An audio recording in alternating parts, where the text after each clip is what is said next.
to this last but not least session of this Arctic Spirit conference. We are talking about the people in the Arctic and Arctic identities, and we have a very nice selection of people here in the stage talking about this topics. We have Joan Kane, the author, poet, faculty, mentor, Institute of American Indian Arts. Which part of America you are coming? I live in Alaska, but I teach in New Mexico. Okay. So. Then we have Sardaana Savvina coming from Sakha, Yakutsk, and you are filmmaker. Yep. And a promoter of the Saha art. Yep. Sardaana has been working before in the University of Arts and Crafts in Yakutsk. Now we are making together films with Sardaana. And Niillas Holmberg. Niillas is activist, musician, poet, and author. And what else? Sámi boy. There was this nice song in the 90s called I'm a Sámi boy. Yeah. You are that one. And Anna Stammler, you are the anthropologist and the head of the Arctic Studies in Lapland University Arctic Center. And what else? Yeah, it's enough here for now. Yeah. Anna is researcher making lots of research to the Arctic indigenous peoples all over the Russian Arctic and the Sámi people.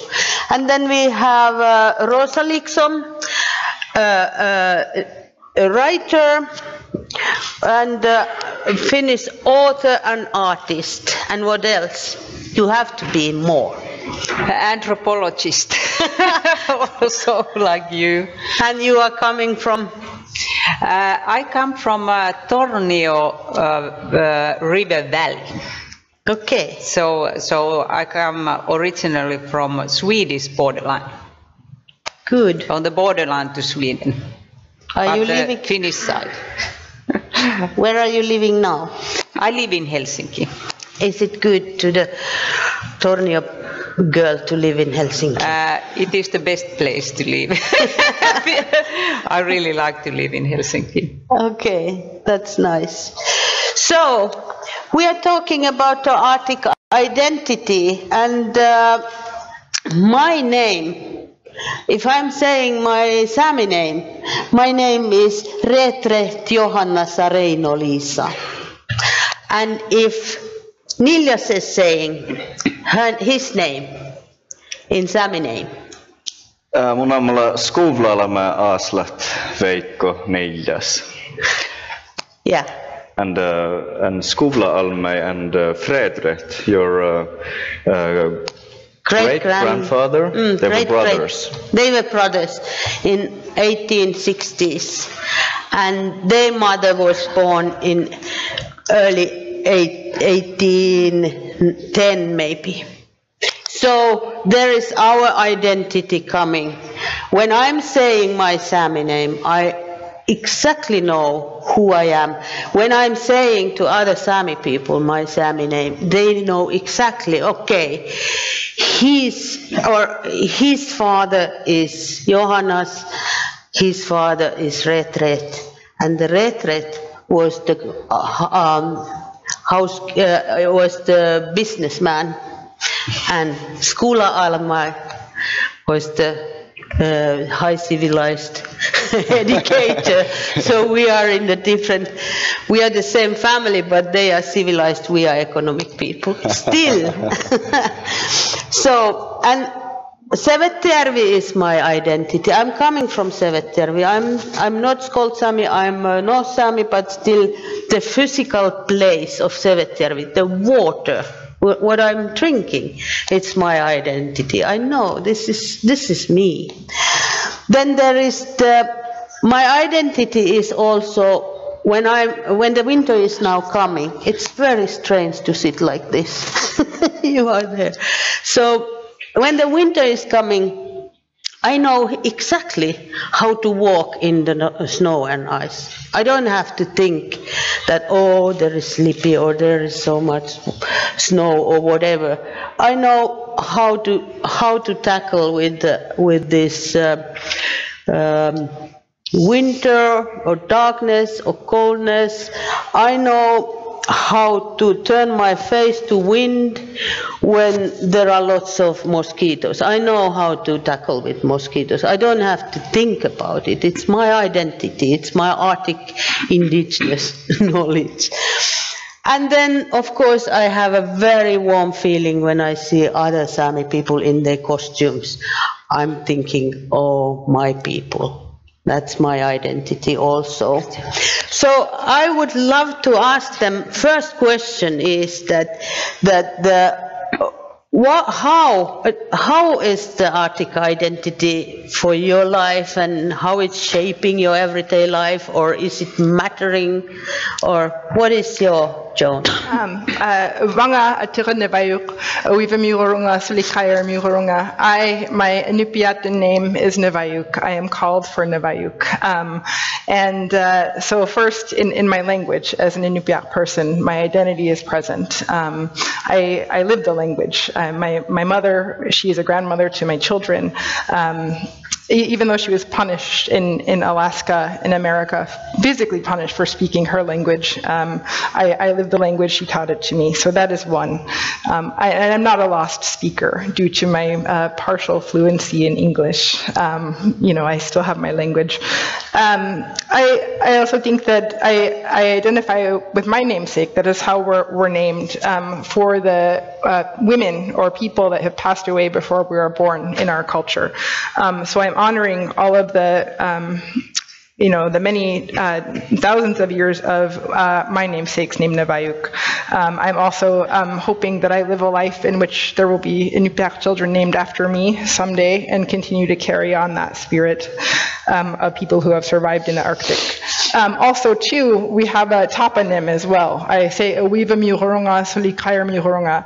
Even though I grew up away from my mother's home island of King Island, I still always identify.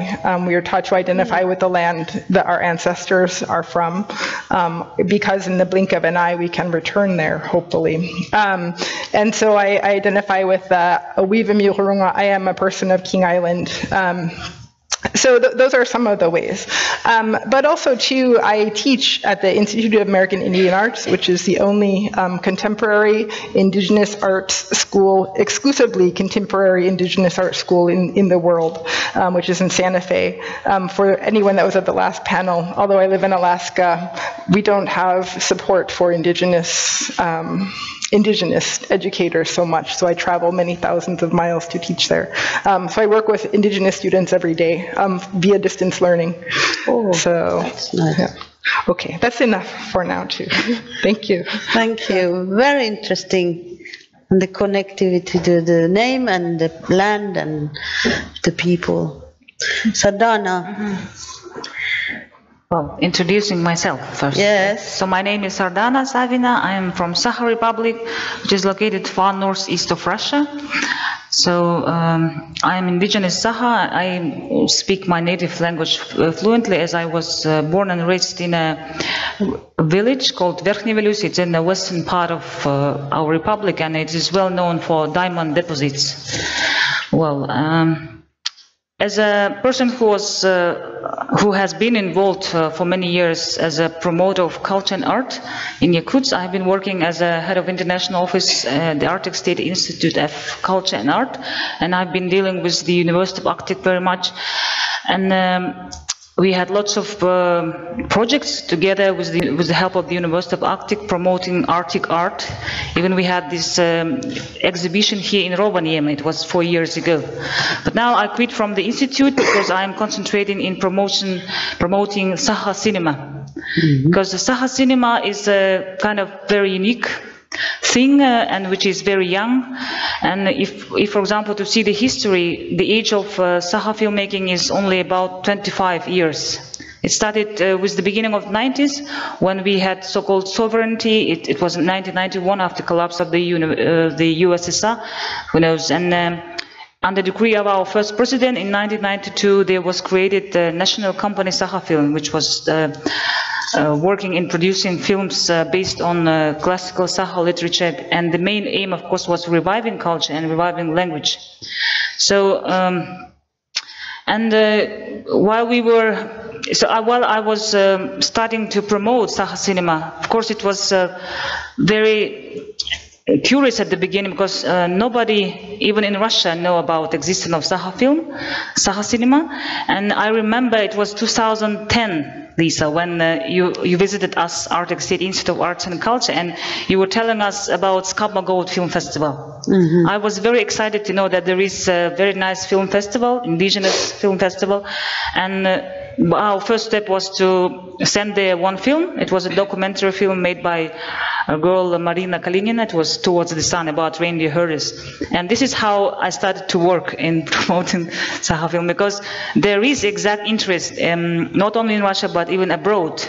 Because through cinema, of course, you show your culture, people get acquainted with your people and with your language, and of course it helps for promotion, but not only for that, but also for identifying who you are, where are you from.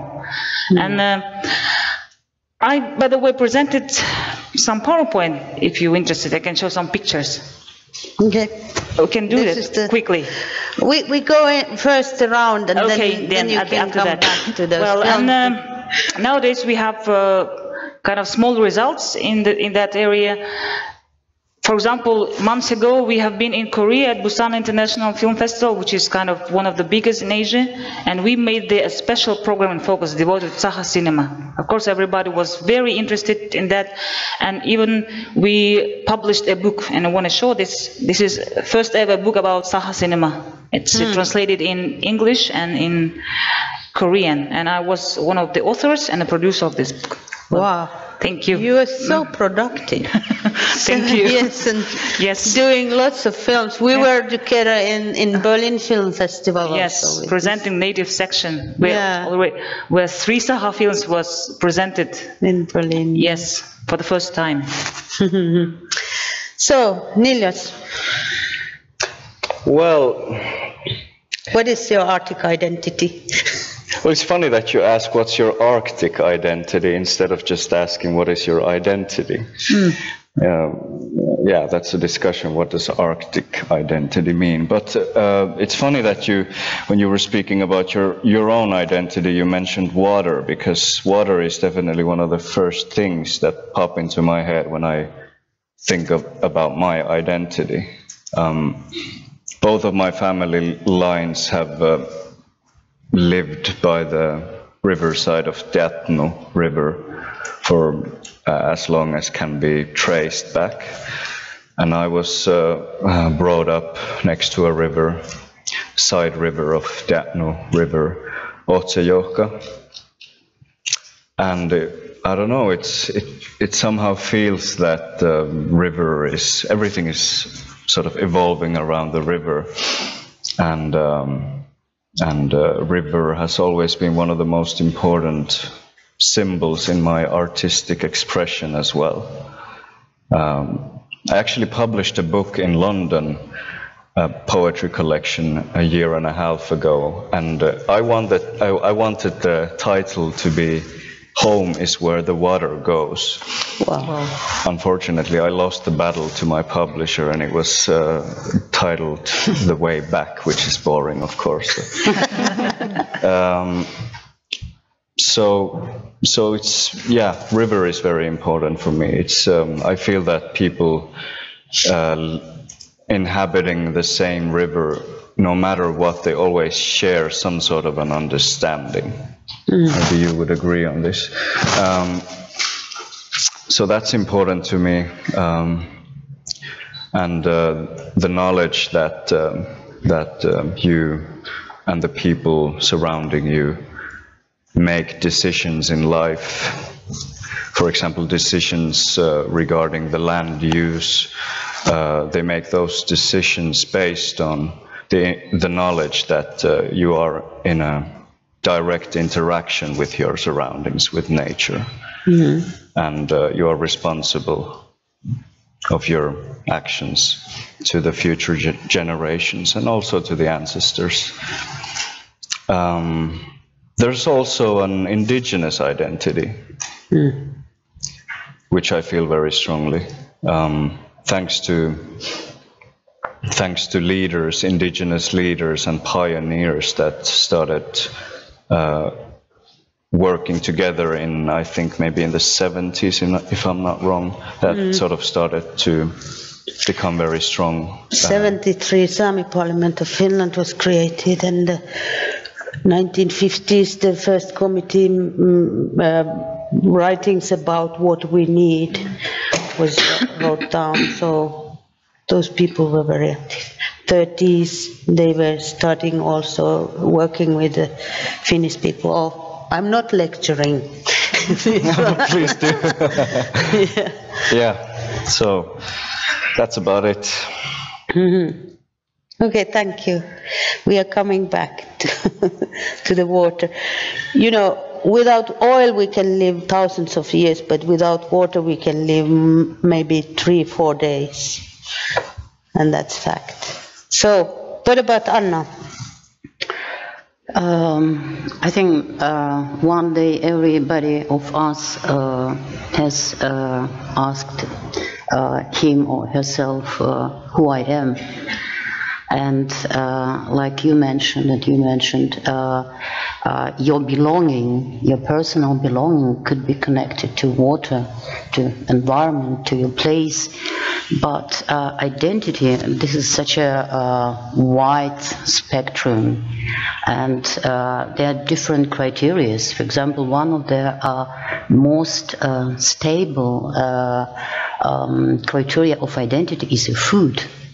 Food memories from childhood. It could be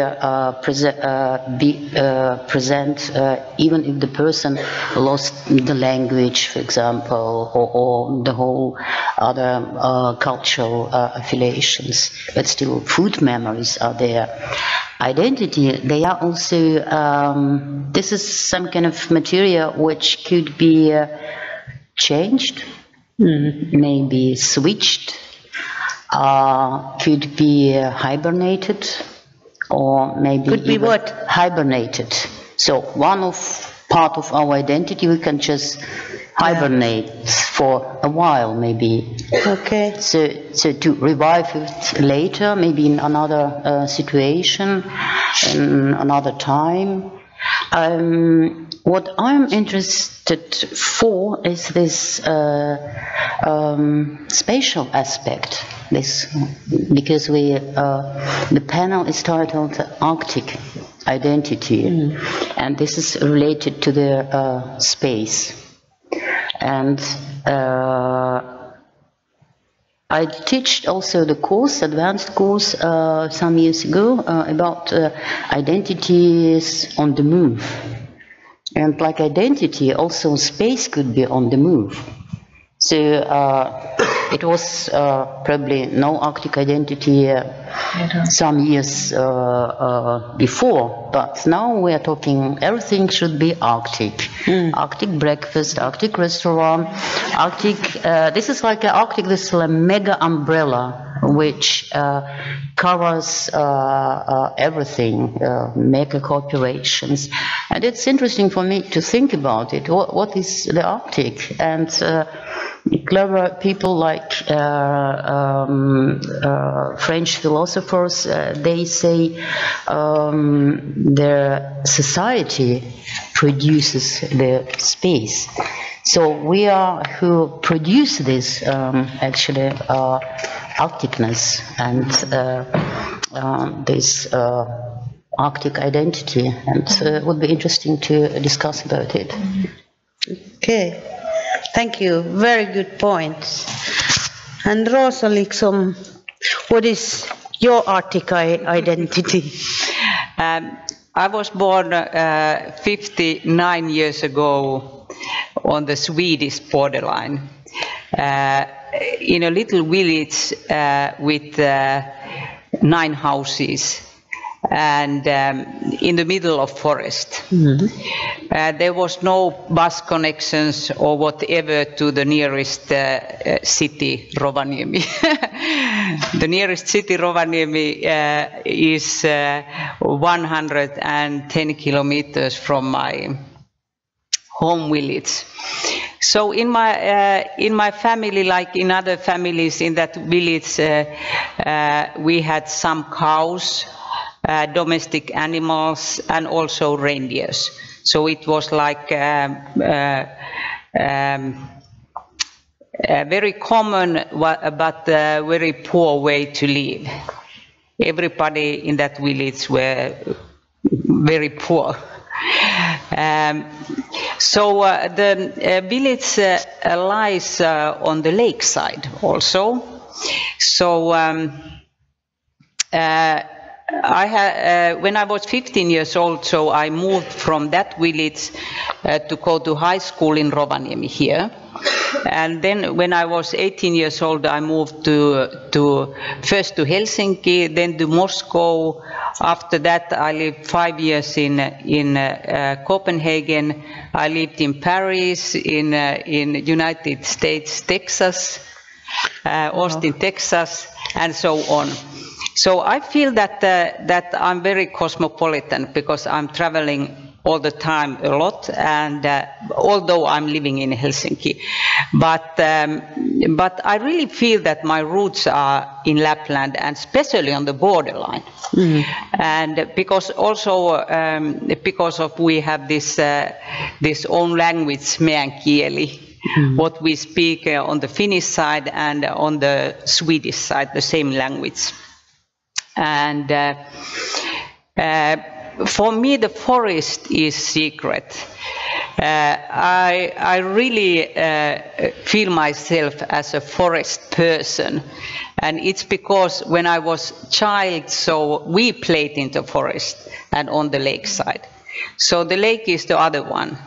But everywhere in this planet where I go, I used to go to forest, and that is my place.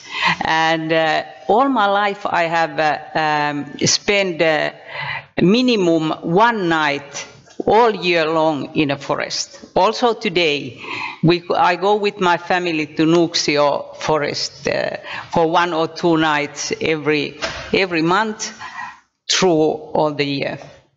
And, in a tent? Yeah, not in the tent, in a laavu. Okay.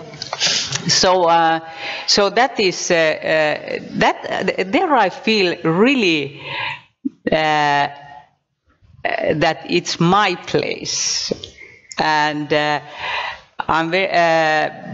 it's very important for me to go to forest. And if I think about these things, what I got from my family and my upbringing, so there are some very, very important things. For example, this balance between human beings and the nature and the animals. Always in my family, we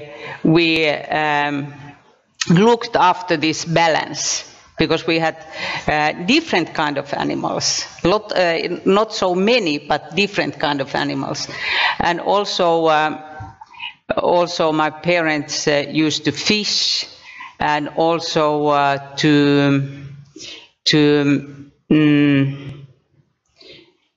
mikä on metsästä? Hunt. To hunt, yes. Also to hunt like rabbits and some birds. But it was during the 60s. But during the 70s, nobody wanted to hunt anymore.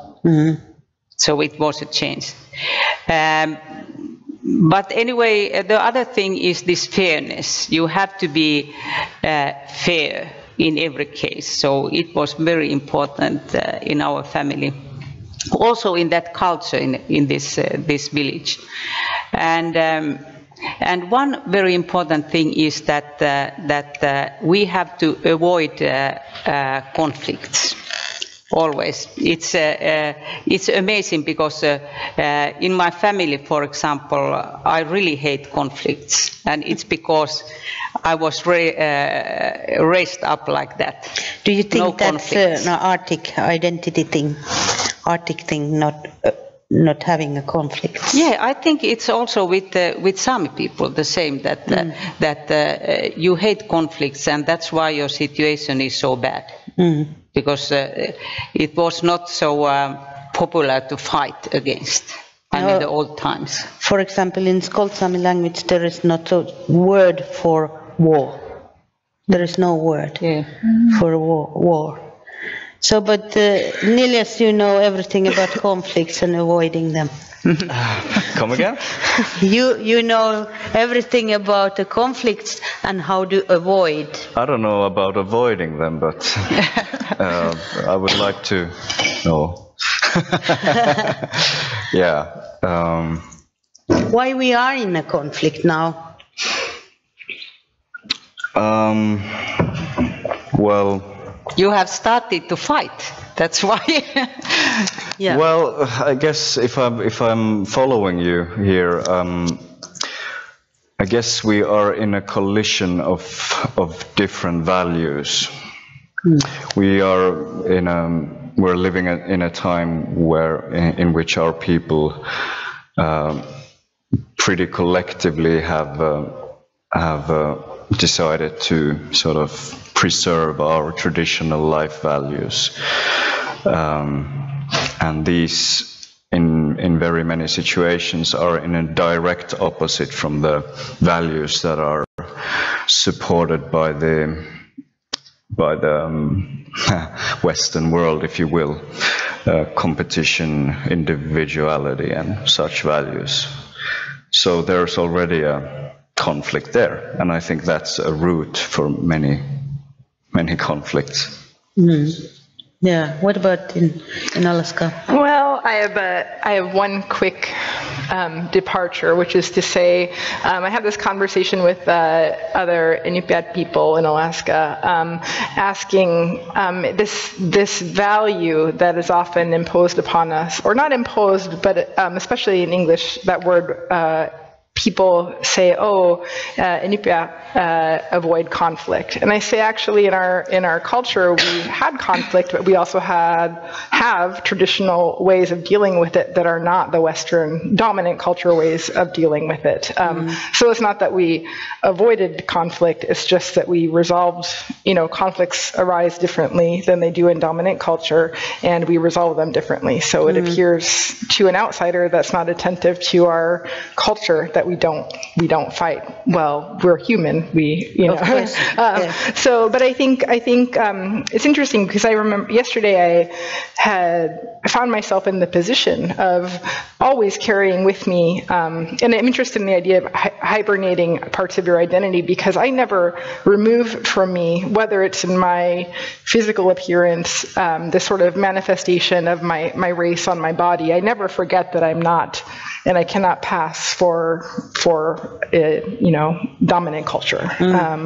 So I think I was thinking, why do I always feel the need to raise my hand, speak up, ask about race, ask about difference, highlight my difference, and sort of engage in this conflict, dominant culture conflict? And I think part of it is because it's encoded in my DNA for how many decades now? It's 2 generations. My family has been, at war with the dominant American culture. So I think in some way that's part of, I carry that with me. I am rambling, so I'll wrap it up there. But I think if that's a good way to end, I will. That's okay. Now. That's good. Do you have an audience, dear audience? Is there any question? Do you want to comment? Do you want to say? Or are you awake? Or are you all sleeping there? So Maybe we could have a nap. yeah, you can sing and we are sleeping. Ahead.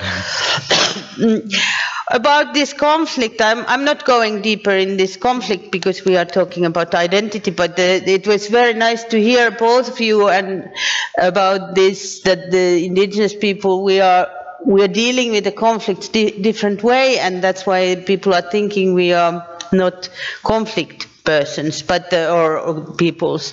But for example, there is a film called Angry Inuk, and it's about Alete Arnakluak, who is Nunavut filmmaker, making a film about her own village, who is battling against the European Union banning the seal skin and the seal meat and everything that the European Union said, we are not buying any more seal products because you are killing, you greedy people, those animals away. And Alethea made a film how her own little village is there, and they are like asking, who are these European Union people who know so good about our things?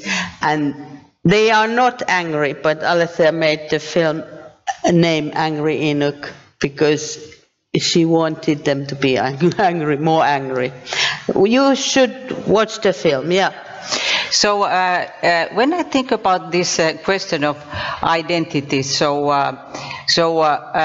I have played a lot with my identity, to changing my identity, whole my artistic career, and you can do it. It's fun if you know where your roots are. So it's fun. But if you don't know where you come from, so it can be very dangerous also. You lose yourself. Can you change your identity? Can you steal somebody else's identity and be some, like we have had in late years in Finland, that there are some Finnish people who wanted to be Sámi people, and they are like somehow stealing our identity and putting the clothes on and saying we are Sámi, and then we are just looking and saying you are not. But how is it in your country? Well, similarly, I mean, one reason why we identify ourselves always with who we're named after and our toponym, where our family is from, is because people know when you don't. People know when you don't belong. That is one of the things in our relationship with dominant culture, or anyone that is not from our communities. You know, our homelands are our homelands, and you know when someone doesn't belong in your home. You know, as much as Inuit people are hospitable. You know.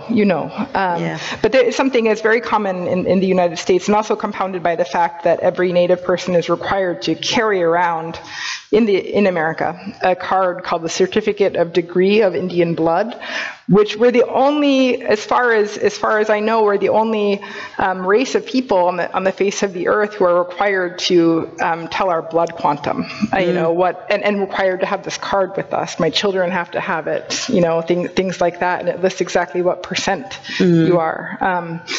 So it's very strange it is. to have that kind of certificate. What about Anna? You have been working with different groups in the Russian indigenous peoples, and how the identity of those groups are they vanishing? Are they mixing? Are they stoling away? What is happening there? I think in general, the theory tells us that identities, they could be also invented. Maybe not erased, but like I said, hibernate maybe, but not, but also invented. And the whole framework of identity is also about inclusion and exclusion. And the narrower the scale, the more conflict potential is there, you know. And the same thing is with the space, because space is not only like a binary relation, so nature and people. That this also like a triangle. This is also mental space, space of our imagination, images, stereotypes, signs, but also this is like a social space which has some certain functions, and it could be also space of power and space of inclusion and exclusion. And I think this is it tells us about the dynamic of these identities and space. So it's lots of flexibility, I think so, and it makes our identity and speciality also. Like a base for negotiations. It's not only for the conflicts. Yeah. What about Sardaana? Because of your country, Saha Yakutia is huge. It's a big country. It's it's the same big as India. And yeah, but the population is very small. But you have many horses. Many horses and reindeer too. Yeah.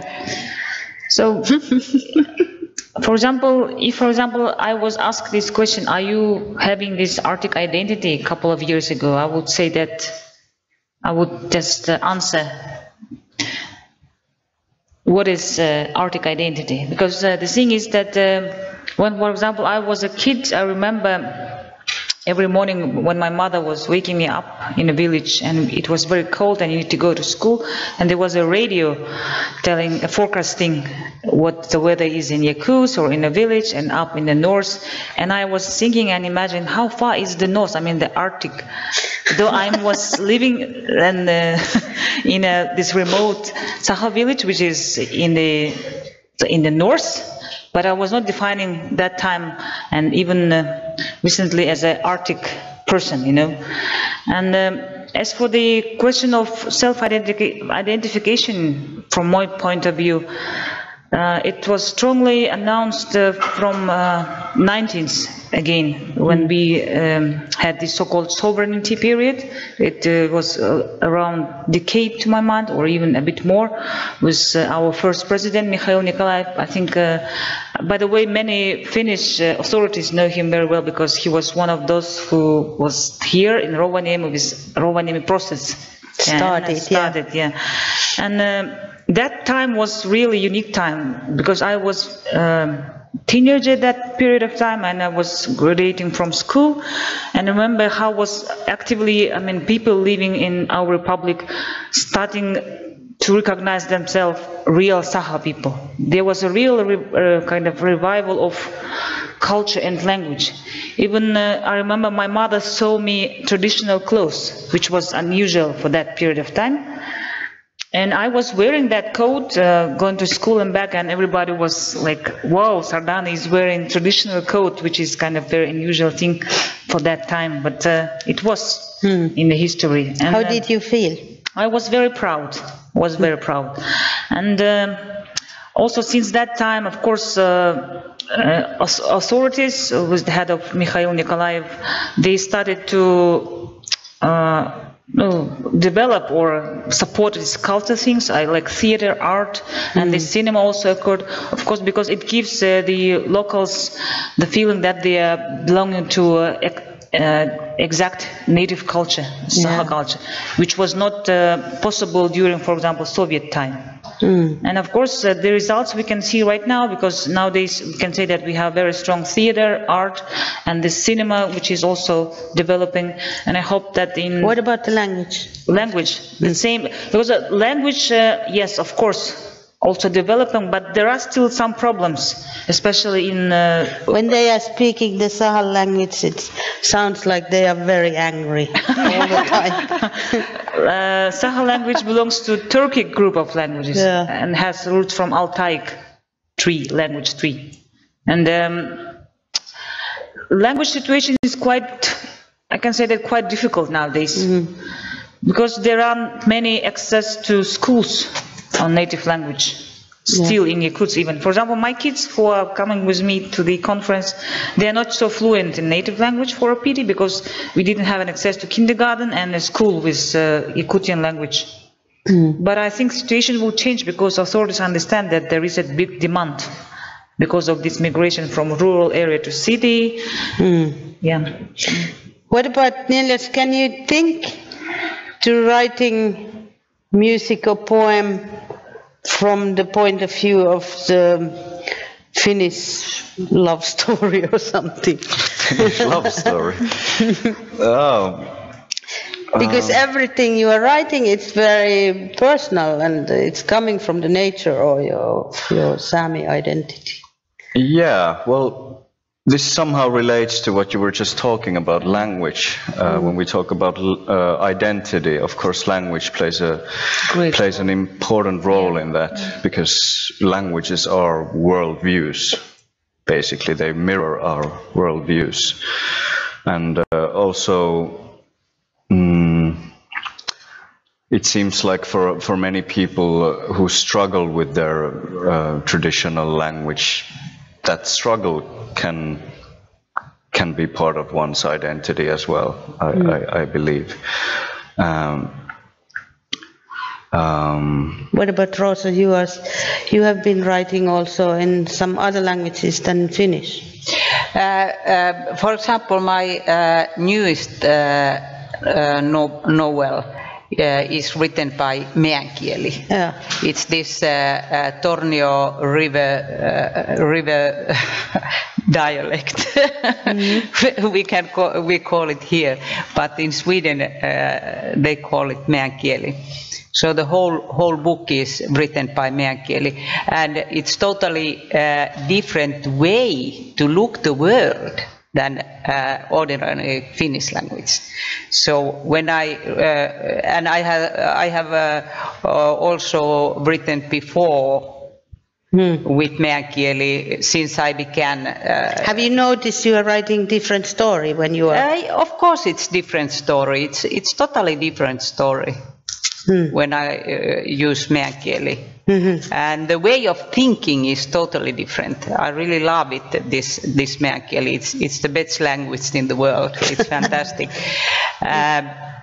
But one thing which came up to my mind is that when I was a child, I learned that nature is the winner. And we humans, we always will be the losers. And it was, I could see it because near our village there was an old village with like where like 5 houses, and people had moved to Sweden to get better living and work. And after 20 years, these houses were totally ruined, and the nature took them. So that is very important for me. I keep it in my mind every day that the nature is the winner. Yeah, I hope so. It is, because if we destroy ourselves, so nature will be here. Yeah. I mean that it can be only one rat or one bacteria. Okay. But anyway, it's nature. Yeah, it's nature. We believe now. So what about your language? You were studying about your language and Inupiaq. Yeah, I mean, it's interesting. There's a narrative about nature winning. And in my mother's village, King Island, which when Alaska became a state in 1959, the federal government shut down the school and most families relocated or were relocated to elsewhere in Alaska. And my grandparents were one of the last families to live there in 1965. My mother has not been back since 1974, probably will never go back. It's a 26-hour boat ride across the Bering Sea, and I had to charter a crab tender to go. You know, the thing is about nature. So, and I went for the first time in 2014, which was a long journey. But I went, and all the houses that were there, a village of hundreds of people, were all falling into ruin. And it was devastating in one way. And yet, before I left for King Island, my mother said to me in English, she said, when you get close to King Island, you'll begin to see a lot of birds. You know, that's the English way of saying it. I thought a lot of birds meant a dozen birds. I didn't really fathom that she meant millions of seabirds. And so going to King Island, getting to the island 90 miles on a boat, you know, I saw this land teeming with millions of birds. There were humpback whales, a whole biome just exploding out of the Bering Sea. And I realized that no matter how momentary a human disconnection from a place could be, that land will go on without me, without my little problems of assimilation or norming or speaking English or teaching my children the language, working with my mother, you know, working with my other relatives to keep the language alive. And I think in some way, I don't know if it's too optimistic, but the land is there, so the language is still there. Our dialect is still there in some way. That way of thinking is in our consciousness. Yes. It's in the land, and I don't know.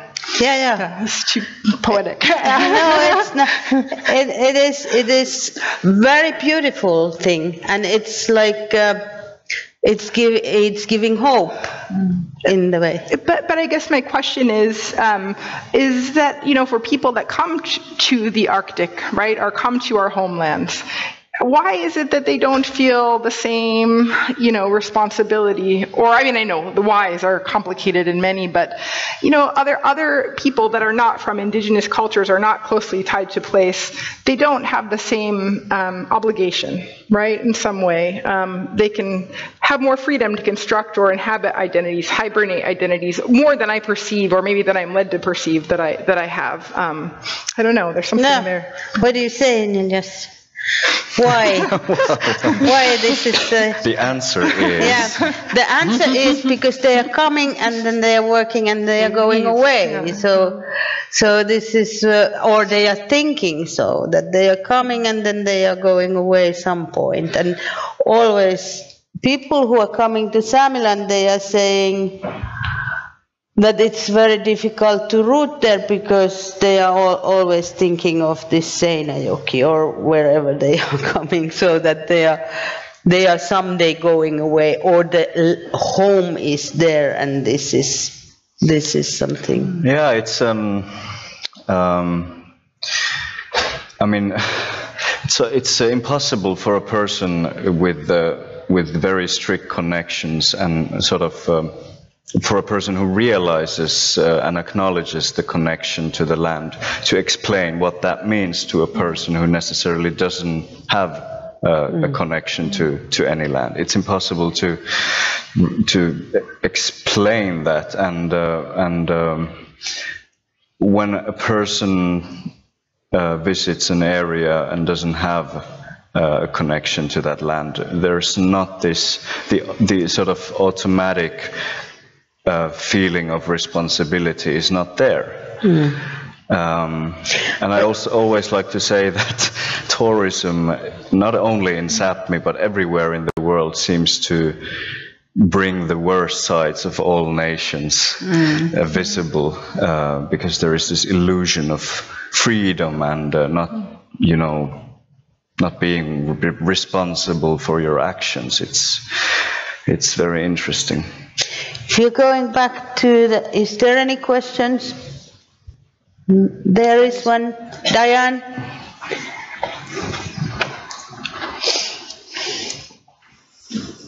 Real quick comment and then a question. And I think the comment is, I think about, I'm, as I said in the last session, I'm a settler. I moved to Alaska 14 years ago, but I can still remember the first day I landed in Alaska as a researcher, and I felt like there were magnets in my feet.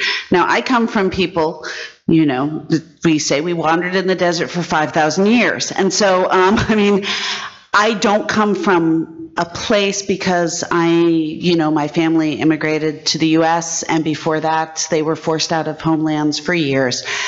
But I think there is a way to develop that sense of belonging and relationship. It is different because I have to learn what it means to be a caretaker for the land in a very different way. But I think that so it's different, but I think there is an identity tied to the land for those who make that effort and for whom it is meaningful, and for others it doesn't. And I don't know how to explain, but I have talked to others who've had that same experience, that the land does actually capture you.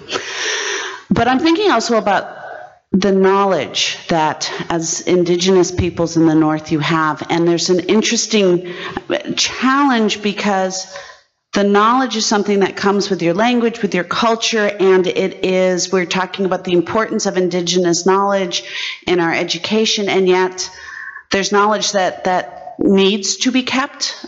And so I'm an educator. I want to see incorporation of Indigenous knowledge, and on the other hand, I think there's things that you all would say, these are things that I do not share with you because this is our knowledge. And I'm just wondering how you negotiate some of that in trying to make sure that knowledge is handed down when you've got a formal schooling system, and a lot of people who do come from cultures that tend to steal and appropriate and inappropriately use the knowledge of other people's. What a big question. I'm looking at my panelists like, help. But a very quick comment. It's a big question, and this Arctic identity, or we local people who are living in the Arctic and Indigenous peoples, we have to be, our next generation and the generation after us, they must be much, much stronger as we are, because there are coming more and more people who wants to live, hopefully with us, and hopefully respecting our culture and our languages, and not only that they are taking something and giving us something, new things, and that's so how we can become much more stronger in our identity, and it's the key is of course the education, but also how we respect each other, how we respect ourselves, how we respect the newcomers, how we respect the nature, how we respect everything. There is this I'm saying this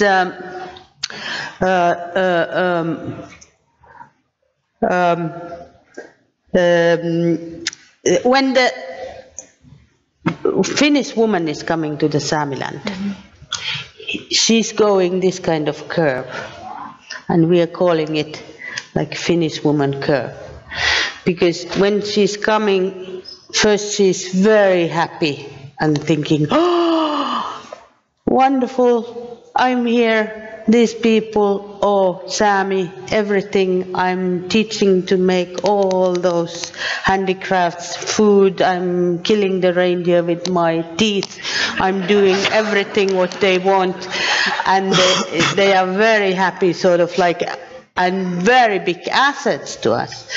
And then little by little there will be this saturating point, like, okay, now it's enough for this kind of handicrafts, I'm making my own. And then there is coming down a little bit, and they are saying, what do you think you are? We have better handicrafts than you are, and a better food, and there is nothing special in this. And some people are going below to zero, and they start to hate us and so on. But thanks God, most of people are just going back to normal. So this is the curve they are going.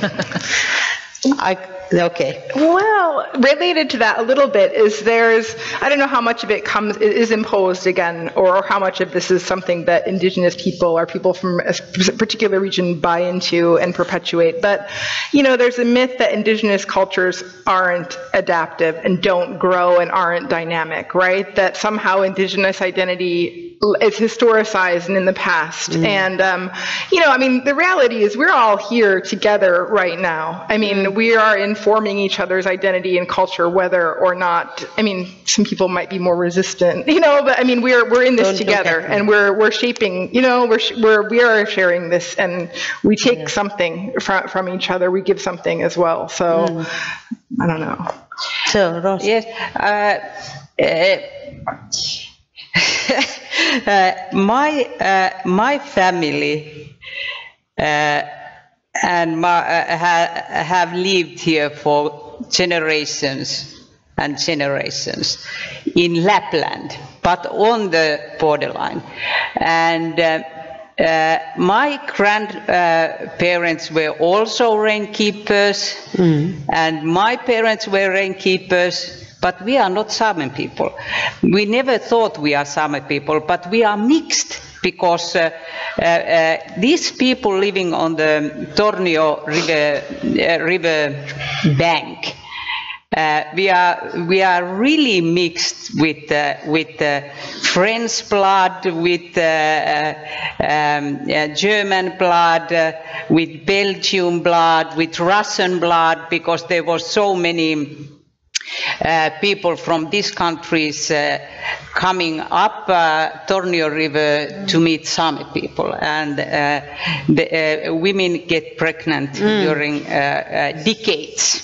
Yeah. So, in my village is the situation that there are only some old people living there, and there are no young people living there, and nobody wants to live there. So those villages are going to be empty. Some of them are totally empty, and they are going to be empty. There are no people from southern Finland who wants to live there. And one funny thing is that during the 60s and 70s, I used Sámi clothes, because all those families who had reindeers, also men, used to have Sámi clothes during the big celebrations. But not after 80s. What happened? Because it was, we understood that we can't keep these Sámi clothes because we are not Sámi. Although we are reindeer keepers. So it's not enough to be a reindeer keepers to have those clothes. And so, but that is history. Yeah, that's very interesting history. So what can we do, Anna, you as a researcher, what can we do that we could be stronger and we can tackle with the settlers better? And because if everything is going so like yesterday, and the day, especially the first day of this Arctic Spirit conference, the future was economic growth, the economic everything, that the money is coming, and with money there are new people coming. And so how can we keep our cultures, our Arctic identity still with those new people and with the money? So there's no straightforward answer, I think, so, because the picture is so complex. And about the knowledge transmission, I think it's important. The education is, of course, very important, but also just as Tim Ingold is saying, going along, so that the children are just going along with their parents or with their relatives or friends, just picking up how it works, how is it, the experience. It's just they like learning, not only from teaching, but also from doing the same and going the same path or way, or picking up berries. And with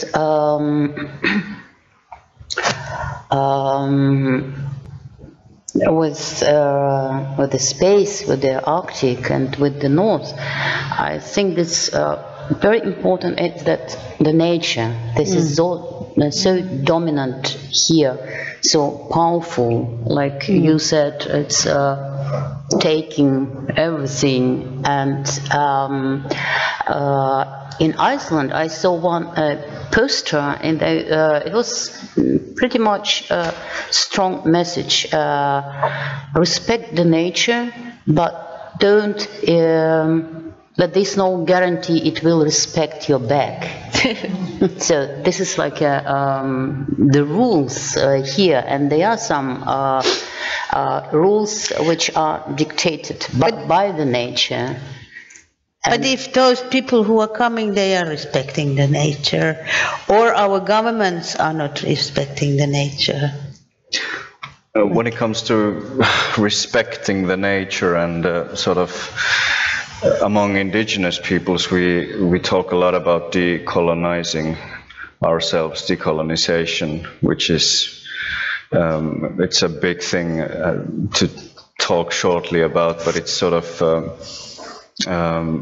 striving towards the situations where a situation in which we can live according to our traditional life values, and this is of course, well, respecting nature or striving to live in harmony with nature is of course the core of all that. But there's an interesting theory which says that to be able to decolonize ourselves, we have to decolonize the colonizer, which can mean many things, of course. But to me, it's we are sending all the Finns to Russia, back, or to Sweden. But it has definitely something to do with urging everyone and sort of somehow making people to understand that I mean, yeah, you have to strive for the harmony, and when you're making decisions, political decisions, you have to think not only your own life or your own career, or not even your child, but you have to think for generations and generations, tens of generations. Exactly. Yeah. What about Sardaana? So, as for respecting the nature, quite good question to think about. Yeah, as the territory of Yakutia is quite big, and the population is quite small, there is not kind of feeling that nature is destroyed in the way it happens, for example, in big cities or in big countries. But with the help of social networks, which are very actively used by locals in my area, I noticed that recently there were some movements against building or making kind of new factories. For example, there was an idea to build a chemical factory near the Lena Pillars, well-known territory, kind of heritage of UNESCO, and I think you heard about that, the Lena Pillars. Yeah. Close to that area, they were planning to build that sort of factory, and I know that there is kind of responsibility among citizens. They were very active, and they stopped that movement, which is also shows that there is kind of understanding and respect among locals that it's not so good for nature to make. But from another side, of course, from an economical point of view, probably we lost some money for further development. But yeah. And also there is one more thing which is also happening nowadays in our republic, not a republic, but sort of far northeast of Russia. There is a new decree by the president giving a hectare of land to any person living in Russia for use, which is kind of strange law, because anyone can apply to use that very big piece of land, but for what purpose, nobody knows. And I remember also people. Which kind of people? Citizens of Russia. Okay, so who else? For example, all the territory of Yakutia, those remote lands where nobody lives, can be rented for anyone. Oh. Which is quite a strange law, but among Sahar people, there was kind of active movements when they were thinking that we have to take that land because this is our native land. We will use it for kind of hunting or fishing, not let then other people to use that land. But as it happens in Russia, this law kind of not so well made. I mean, I don't know what will be at the end, because it's in the process. For example, one of my friends applied, and my brother, by the way, he's a good hunter.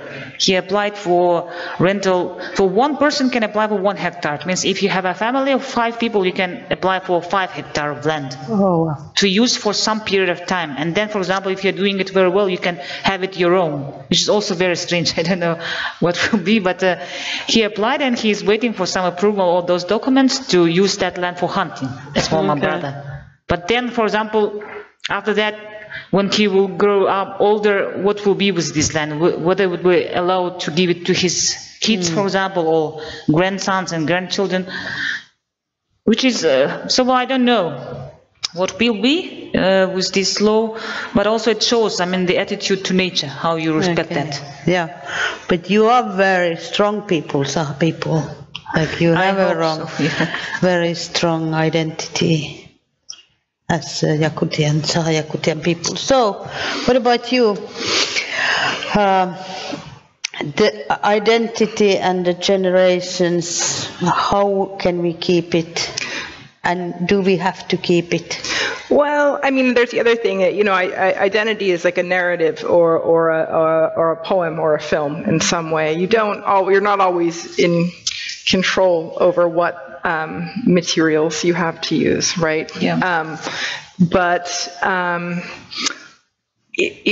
So I'm losing the metaphor, but there is, you have a certain amount of agency over how you arrange these constituent parts, so that you do have in mind collaboration, where I can make my, post-colonial rage take a back seat to something like, is it possible to collaborate and have and act this traditional Inupiat value of adaptation, right? And using new technologies, increasing our kin networks, our relationships, by saying, okay, I can let that, part of my, behavior go for a moment and keep this and bring to the surface this part of my identity that says, in order for my children to survive, I need to think about, think about what's possible, right, rather than what I've lost. So I think there's something there that's related to this notion that other people are free to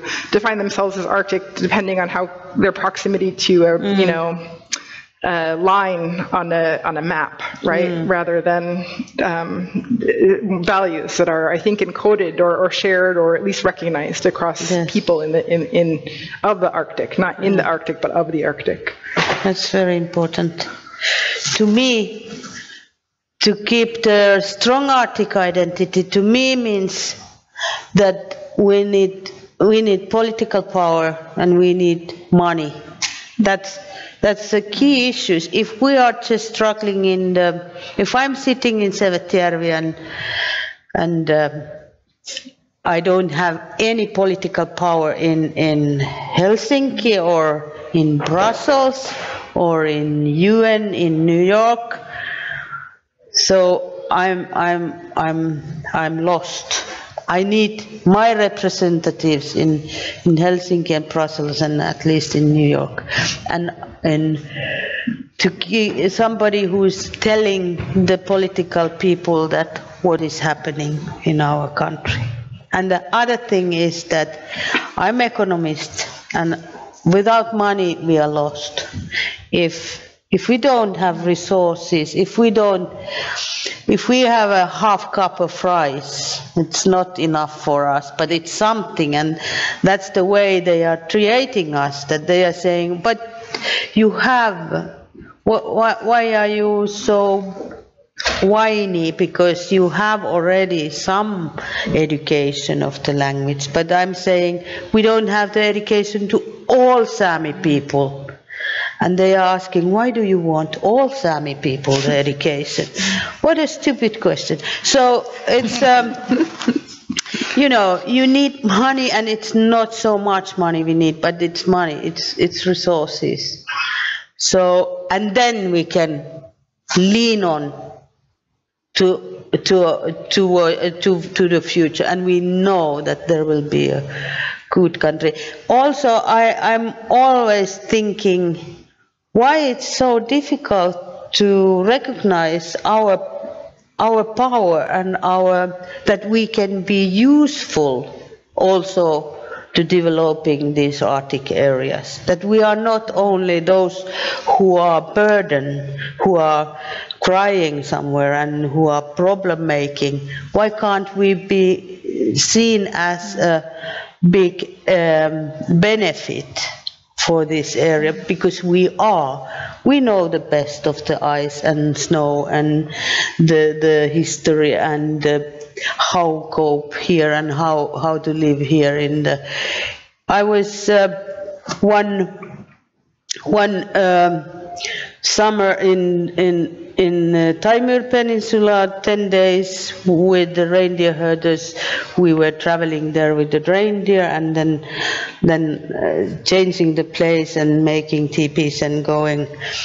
And it was the same year when the New York City, there was the electric power cut for I don't know how many hours, maybe 7 hours, and it's totally chaos there. Everybody was like, oh, no water, no light, no food, everything is going wrong. And I was thinking there in the tundra that these people, doesn't matter if there is an electric cut somewhere in the world, these people, they can manage for hundreds of years in the way of living. So I think there will be a time that the Arctic state, those 8 countries, they will recognize our power and our value for developing these countries. So we are running out of the time. So I thank you, the panelists, and I thank you, the audience. And this was the last thing in this Rovaniemi Arctic Spirit. It's coming in 2 years. You are welcome in 2019 back. Thank you. Thank you, Lisa.